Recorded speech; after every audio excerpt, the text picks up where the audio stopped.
stanotte Angelina che male amore.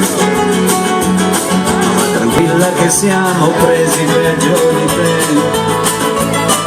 Siamo tutti vincenti, tutti perdenti, tutti soli fra tanta gente. Ecco perché siamo pronti a tutto ma buoni a niente. Ecco perché per avere tutto ci resta niente.